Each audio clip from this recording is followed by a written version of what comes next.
예, 북한군이 또다시 군사분계선을 넘어왔다가 우리 군의 경고 사격을 받고 퇴각하는 일이 발생했습니다.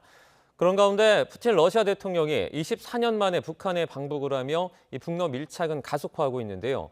한반도 정세 등 관련된 내용, 박원곤 이화여대 북한학부학 교수와 함께 얘기 나눠보겠습니다. 어서 오세요. 네, 안녕하세요. 네, 조금 전에 이제 합참 발표에 따르면요, 북한군 수십 명이 군사분계선을 넘어왔다가 우리 군의 경고 사격 후에 다시 북한 쪽으로 올라갔다라는 내용이 전해졌습니다. 지금 9일 만에 다시 침범을 한 거죠. 네, 저희가 좀 눈여겨볼 부분이, 그러니까 수십 명이 내려왔다가 다시 올라가는 이런 일이, 근데 과거에도 이렇게 자주 있지는 않지 않았습니까? 그렇습니다. 이거는 큰 틀에서 우리가 좀 봐야 되는데요. 네. 연말 연초 북한의 김정은 위원장이 남한과의 관계를 이제 교전국 관계로 선포를 하지 않았습니까? 네. 더 이상 통일 같은 것은 없다라고 얘기를 했고, 교전국이라는 것은 전쟁을 치르고 있다라는 의미이기 때문에 그 이후에 북한의 여러 가지 행동들, 특히 3월부터 김정은이 보여준 행동들은 아주 명확하게 한국을 공격하려고 하는 그런 작전 계획에 따라서 현지 지도, 그 관련된 부대를 쭉 돌고 있고요. 그 현재 나타나고 있는 이런 군사 분계선에서 북한군의 움직임도 보면 거기에 준하는 행동들을 하고 있다. 일단은 지뢰 매설 작업을 본격적으로 하고 있는 모습들이 핵심 지역에 보이고 있는데, 지금 사진에도 있습니다만 지뢰를 매설하려면 일단 나무들, 숲을 다 제거를 해야 됩니다. 제거를 한 후에 그런 작업을 해야 되는데, 이번 같은 경우에도 이 숲이 우거진 곳에서 작업을 하다 보니까 이 군사 분계선 MDL이 정확히 확인이 안 돼서 혹시 내려온 것이 아닌가. 근데 말씀하신 것처럼 전에보다는 훨씬 더 자주 이런 모습들이 대규모로 이루어지고 있는 것은 맞다라고 판단을 합니다. 네. 이어서 이제 북한 올해부터 그 대전차 관련해 가지고 내려오지 못하게 하는 그 장벽을 계속 설치하고 있지 않습니까? 예를 들어서 뭐 양옆에다가 큰 장벽을 세운다든지, 큰 전차가 내려오지 못하게 이렇게 위쪽에 좀 낮은 구조물로 위 공간에다 만들어서 구조물을 세운다든지, 이런 것들은 왜 계속 만드는 겁니까? 그 방벽이라고 우리 흔히 얘기를 하죠. 네. 그 대전차 우리도 있습니다. 이제 북한이 남침을 할 경우에 대비해서 이 부분이 있는데, 거기에 대해서 아직은 우리가 정확히 판단하기는 좀 어렵습니다만 두 가지 의견들이 있습니다. 그렇게 우리 남측 한국에 있는 전차의 방어용 그런 방벽이다라는 얘기가 있고, 또 하나는 아까 말씀드린 것처럼 김정은이 직접 남한을 교전국 관계로 선포를 했고 이제 더 이상 통일이 없다 얘기를 하니까 일종의 장벽을 쌓는 거 아니냐, 이제 그런 그 판단도 나오거든요. 왜냐하면 방벽을 이전에 북한이 만들지 않은 것은 아닌데, 지금 하는 작업의 분량과 여러 가지 그 모습들을 보면은 이전보다는 좀 대규모다라는 겁니다. 그래서 이 부분도 이제 조금 우리가 추세를 봐야긴 했습니다만, 김정은의 발언과 더불어서 그 가능성도 좀 있다. 다 물론 이 군사분계선을 다 장벽으로 할 수는 없죠. 대신에 일정 지역, 특히 어떤 상징성을 부여할 만한 그런 지역에 장벽을 설치함으로써 이 남북 관계의 확실한 단절의 모습. 이미 얘기가 나왔습니다만 남북 간의 철도 지역의 철도를 다 제거하고 있는 이제 그런 모습들을 또 보이고, 남북 간의 핵심적인 도로 부분도 그 도로를 다 막고 거기에 또 지뢰를 매설하고 있는 그런 상징적인 조치를 북한이 계속 하고 있거든요. 그 연장선상에서 그럴 또 여지도 좀 열어놔야 된다고 생각합니다. 이 북한이 지난해 11월입니다. 그러니까 9.19 군사합의를 파기한 이후에 GP를 이제 복원을 하고 지뢰를 계속 매설하고 있다 그래요. 계속해서 이렇게 매설이 진행되고 있었습니까? 계속해서 하는 모습들이 우리 측에 발각이 되고 이제 우리가 보고 있었죠. 이번에도 아까 말씀한 한 20여 명 내려온 것도 지뢰 매설 작업 중에 내려왔을 가능성이 있다라고 판단을 하는데요. 이것도 일종의 북한이 나름대로 이 한국과의 교전국 관계를 선포해서 전쟁 준비를 한다라는 것을 보여주려고 하는 것이죠. 이 지뢰를 매설한다라는 것은 자신들의 남침 통로를 제외하고 혹시라도 우리가 반격을 하고 올라갈 때 거기에 대한 방어 조치일 수도 있는 거거든요. 근데 문제는 여름철 또 장마철이 오는데 과연 북한 지뢰가 이렇게 대규모로 매설이 되다 보면 잘못해서 이게 우리 남측으로 내려올 수도 있고, 그러면 사고의 가능성도 배제할 수는 없죠. 그러니까 여러모로 긴장을 조성하겠다라는 그런 의지가 북한에서 읽힌다고 생각합니다. 지금 이 군사 분계선에서 뭐 이런 종류의 도발들이 계속해서 좀 발생하고 있는데, 어느 정도 수준까지 좀 올라갈 수 있다고 전망하세요? 아직 뭐 직접적인 충돌은 없죠. 그러니까 그리고 군사합의 같은 경우에는 우리가 작년 11월 달에 일부 효력 정지를 얘기를 했고 나서 바로 김정은이 직접 무력화, 사실상 무효화를 선언했고요. 얼마 전에 다시금 북한이 오염풍선을 보내왔을 때 우리가 효력 정지를 일단 얘기를 하지 않았습니까? 이제 이런 상황이라서 전체적으로 긴장이 조성되는 모습은 있는데, 실질적으로 북한이 이미 그러면 작년 11월에 9.19 군사 합의 자체를 무효화를 선언을 한 이후에 그때 김정은의 발언을 보면 NLL 북방 한계에서 이남으로 즉각적인 포사격 같은 고강도 도발을 하겠다라는 식으로 충분히 얘기를 했었습니다. 네. 그렇지만 지금 6개월 이상 지나가는 그런 시점에서 그런 형식의 고강도 도발은 보이지 않고 네. 우리가 봤던 오염 풍선이라든지 아니면 GPS 교란 같은 일종의 회색 지대의 저강도 도발이죠. 그것은 북한이 의도는 저는 있다라고 생각을 합니다만 역시 한미가 억제력이 있기 때문에 북한이 그런 식으로 북방 한계에서 서부 5도에서 해안 쪽으로 공격을 해오더라도 자신들의 군사적인 목적을 달성하기가 굉장히 어렵다. 네. 그런 판단도 저는 작동하고 있다고 생각합니다. 그 북한의 지뢰매설 관련해서 하나만 더 여쭤보겠습니다. 그러니까 지금 북한에서 관련해 가지고 사상자가 발생했다라는 소식도 전해지고 있습니다. 우리 쪽 사상자는 없고 다 북한 쪽에 북한 군인 쪽에 사상자로 전해지고 있는데 이런 상황에서도 계속해서 무리해서 매설 진행하는 이유가 뭡니까? 그거는 아까 말씀드린 거 결국 김정은의 지시고 남북 관계를 교정국 관계로 선포를 했으니까 거기에 따라서 실질적인 조치가 이루어져야 되는 거예요. 특히 조치의 핵심은 군사분계선 MDL에서 이런 조치들이 이루어져야 되는 거니까요. 그러니까 북한 체제의 특성을 나타나고 있죠. 북한 체제의 이른바 수령이라고 불리는 최고 지도자가 결정을 하면 그것은 어떤 무조건 이행을 해야 된다. 이른바 1호 명령이 돼버리는 상황이고 그렇다면은 북한 군인들의 안전보다는 자신들이 목표했고 계획했던 것들은 무조건 수행을 해야 되는 그런 상황에서 나타나는 그런 사고다라고 볼 수 있겠죠. 네, 이제 DMZ 또는 군사분계선 또는 이 부근에서 계속해서 이런 위협들이 나타나고 있는데 아까 전에 잠시 언급해 주셨지만 비가 왔을 때 또 지뢰 같은 경우에는 이 토양이 뒤집히면서 내려올 수 있는 그런 위험도 있거든요. 사실 이런 상황에서 우리가 가만히 있으면 안 되는 거 아닙니까?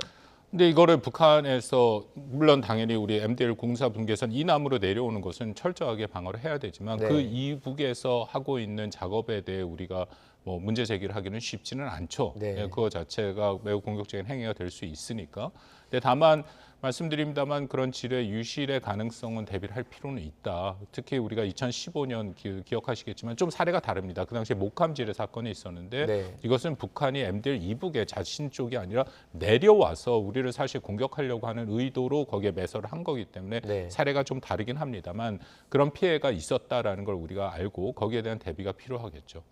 자, 이런 가운데 오늘 저녁입니다. 푸틴 러시아 대통령이 북한을 방북을 합니다. 저희가 눈여겨볼 부분은 어떤 걸까요? 저는 이 방북 자체가 굉장히 의미를 부여하고 있다. 특히 북한의 입장에서는 그렇죠. 이 방북 자체가 김정은한테 주는 큰 선물일 수가 있습니다.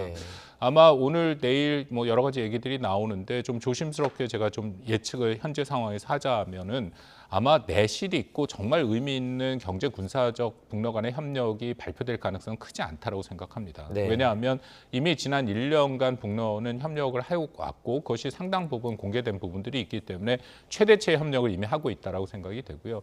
이런 상황에서 북한의 입장에서는 어쨌든 푸틴이 북한에 와서 특히 여러 가지 굉장히 연출된 장면들 이미 러시아에서 얘기가 나옵니다만 상징성을 부여하는 그런 행사들이 많이 준비가 되고 있다라는 거죠. 특히 아마도 그때 시진핑 주석이 북한의 평양을 방문했을 때 준해서 보면 약 평양 주민 25만 명 정도가 동원이 돼서 순환공항부터 대규모 그런 환영 행사를 할 가능성이 있고 그 장면에서 김정은이 같이 푸틴과 있다는 장면 자체가 김정은의 일종의 외교적인 업적, 승리가 될 수 있기 때문에 아마 그 부분을 가장 신경 써서 준비를 하고 있다고 생각을 합니다. 언급해 주신 선물이 어떤 건지는 잠시 뒤에 좀 얘기를 나눠보도록 하고요.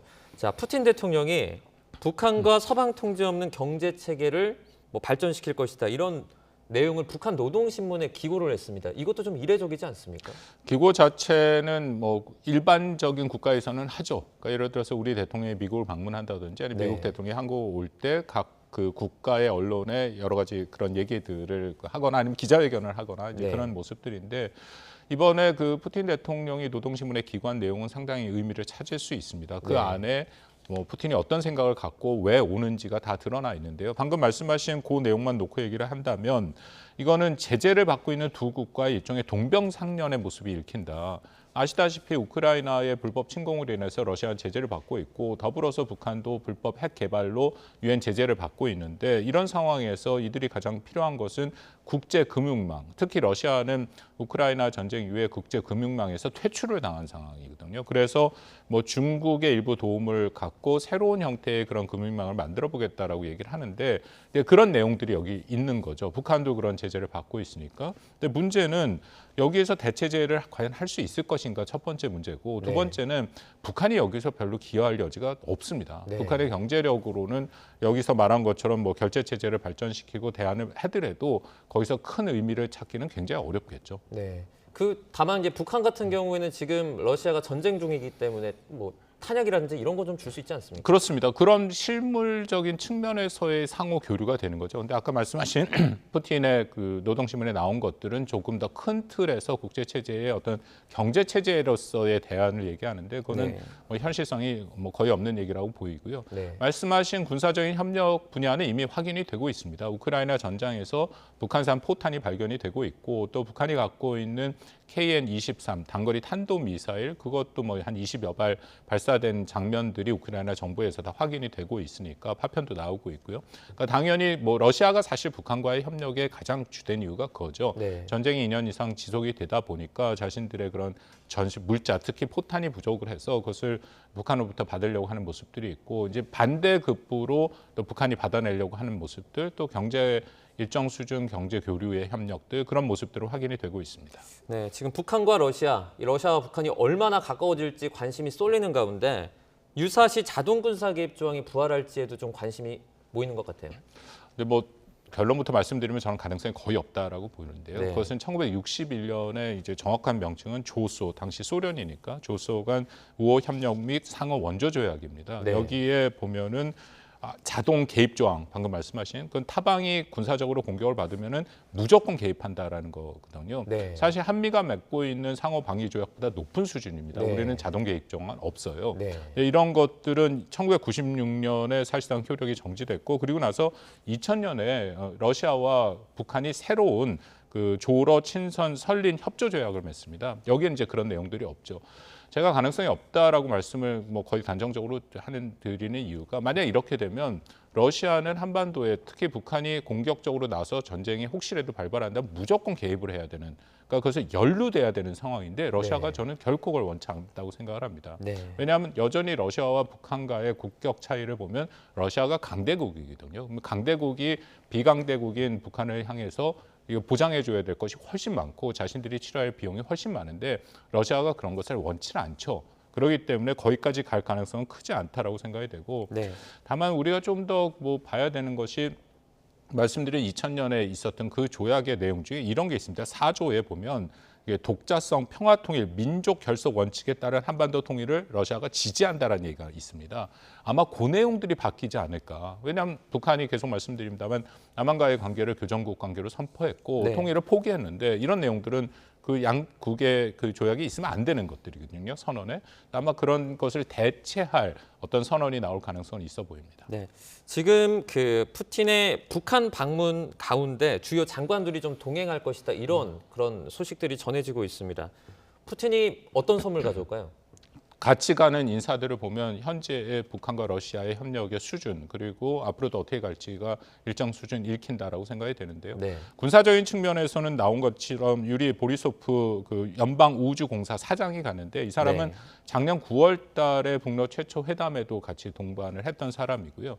얼마 전에 북한이 그 위성 발사를 했는데 사실 실패했지 않았습니까? 네네. 그 실패했는데 그 발사체 자체는 뭐 거의 확실하게 이건 러시아 기술이다. 왜냐하면 러시아가 한국한테도 우리가 그 발사체를 활용을 했던 것이고 네. 그걸 운영하는 것은 너무 분명하게 러시아죠. 그리고 작년 9월 달에 뭐 푸틴이 공개적으로 이런 얘기도 했습니다. 위성과 관련돼서 북한과 협력을 하겠다. 그렇다면 북한과 러시아가 군사 위성이니까 협력의 군사적인 협력 측면에서는 이것이 최대치일 거고 이미 실패를 했기 때문에 아마 이 부분에 대한 협력은 계속 있을 가능성이 있다.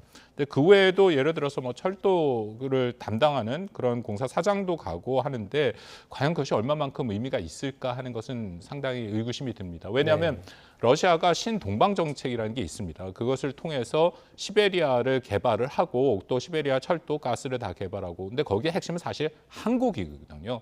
그 자신들이 개발한 것을 한국한테 보내고 또 더 넘어서 일본까지 제공을 하는 것이고 철도 연결도 한국으로부터 시작된 철도 연결을 원하는데 뭐 북한과의 어느 정도 수준의 경제력이 없는 북한과의 이것은 어떤 유의미한 사업으로 진행되기는 매우 한계가 있다 그렇게 생각을 합니다. 네. 이제 크렘린궁에 따르면 푸틴과 김정은이 밀담도 나눌 수 있다. 뭐 단둘일지는 정확히 모르겠지만 밀담도 나눌 수 있다라고 그런 소식이 나왔습니다. 조금 더 심도 깊은 이야기가 나올 수 있겠죠. 뭐 그런 모습들을 연출하려고 굉장히 노력을 할 것이다. 뭐 차담도 얘기가 나오고 산책 그런 얘기가 계속 나오는 게 네. 어쨌든 처음 말씀드린 것처럼 김정은 입장에서는 푸틴과의 굉장히 밀접한 모습. 러시아가 불법 국가로서 수정주의 국가로서 제재를 받고는 있지만 여전히 유엔 안보리 상임 이사국이자 네. 68년 비확산 체제가 인정한 핵 보유국입니다. 강대국이죠. 그런 국가의 지도자가 김정은과 같이 그런 밀접한 모습을 연출한다는 것 자체가 네. 김정은 입장에서는 북한 주민들에게 자신의 어떤 위상을 보여주는 것도 되고 대외적으로도 북한이 더는 그렇게 고립돼 있지 않다라는 그런 모습을 연출하려고 하는데요. 저는 이것도 반대급부가 있다라고 분명히 생각을 합니다. 네. 왜냐하면 유럽에 있는 나토 동맹국들은 그 우크라이나의 문제들을 굉장히 심각하게 실존적 위협으로 느끼고 있죠. 네. 이제 그런 상황에서 북한의 김정은의 이런 모습이 연출된다면 그들은 북한도 굉장히 위협 국가로서의 실존적 위협 수준까지 높일 수 있다라는 것이고 또 하나는 중국이 과연 어떤 생각을 갖고 이들을 바라볼 것이냐. 왜냐하면 중국의 입장에서는 유럽 국가와의 관계가 매우 중요합니다. 특히 미국과의 전략적 경쟁이 심화될수록 유럽 국가와의 관계가 중요해서 얼마 전에 시진핑 주석이 프랑스를 국빈 방문해서 연출했던 모습들이 있지 않습니까? 네. 그런 상황에서 북한과 러시아가 우크라이나라는 굉장히 민감한 문제에 협력을 하는 것은 중국의 입장에서도 결코 그렇게 편하게 받아볼 수 있는 많은 상황은 아니다라고 생각합니다. 네. 지금 북러 관계에 있어서 가장 좀 우려하고 있는 것 중에 하나가 아마도 군사적인 협력 부분이 아닐까 싶습니다.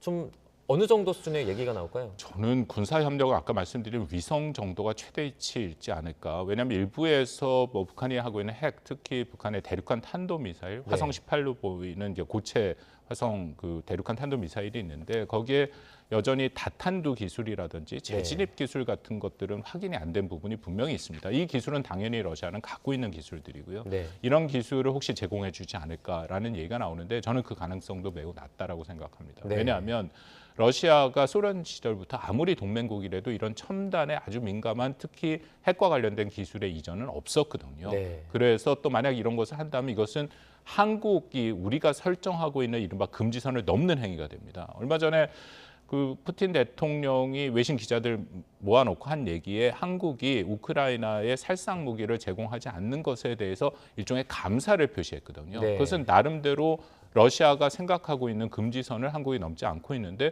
과연 러시아가 한국이 생각하고 설정해놓은 금지선을 넘을까? 그렇게 되면은 한러 관계는 굉장히 안 좋아지고요. 네. 거듭 말씀드린다면 현재 북한과 러시아의 협력은 우크라이나라는 특수한 상황 때문에 저는 이 정도의 협력이 밀착 관계가 보인다고 생각을 합니다. 그렇다면 우크라이나 전쟁이 일정 수준 정리가 된다면 푸틴의 러시아 입장에서 훨씬 필요한 것은 한국이거든요. 네. 왜냐하면 유럽 국가랑은 이제는 더 이상 같이 못 갑니다. 척이 지어진 상태라서 동방 정책과 앞으로의 러시아의 미래는 사실은 이쪽 한반도를 위주로 해서 이쪽 동북아시아 쪽에 있다면 거기에 핵심 파트너는 결국 한국이 될 수밖에 없다. 그런 것도 아마 고민을 하고 있을 거라고 생각합니다. 네, 푸틴이 어쨌든 어느 정도 선을 좀 지키면서 협력을 할 것이다 이렇게 분석을 해주셨습니다. 자, 이런 가운데 오늘입니다. 한중 고위급 외교안보 대화가 열리게 되는데 이제 뭐 방북 얘기 또는 뭐 북한 관련 얘기 다양하게 좀 나오겠죠. 외교안보 대화 한중 굉장히 의미 있다고 생각합니다. 왜냐하면 외교안보 이른바 2+2의 대화라는 것은 한국 같은 경우에도 굉장히 그 밀접한 동맹국과만 하고 있는 거거든요. 미국과는 하고 있고 또 호주랑 하고 있는 그 정도 수준의 그런 대화이기 때문에 이 대화를 통해서 물론 뭐 중국과 하루아침에 모든 것들을 합의하기는 매우 쉽지는 않겠죠. 근데 다만 그런 틀이 구성이 돼서 그 안에서 얘기를 나눈다라는 것 자체는 상당한 의미가 있고 네. 또 이것을 바라보는 북한은 매우 또 불편하게 생각을 할 것이다. 이미 지난 한일중 회의 때 우리가 정상회담 후에 공동선언이 있지 않았습니까? 거기에 내용을 보면 한국과 일본, 중국이 한반도의 비핵화, 북한 비핵화 문제에 대해서 합의를 보질 못했습니다. 이제 그런 내용들이 있었음에도 북한은 바로 그 선언 이후에 자신들의 공개적인 담화를 통해서 그거 논의 자체를 비판을 했거든요. 네. 그렇다면 한중 간에 어떤 내용이 나오든 간에 그런 문제, 한반도 문제, 북한 문제를 포함해서 이런 경제 안보 대화를 한다는 것 자체가 북한에게는 큰 부담으로 작동할 것이라고 생각합니다. 네, 알겠습니다. 여기까지 듣도록 하겠습니다. 이 푸틴의 방북 그리고 이 한반도 정세 관련해서 자세하게 얘기 나눠봤습니다. 박원곤 교수와 함께했습니다. 고맙습니다.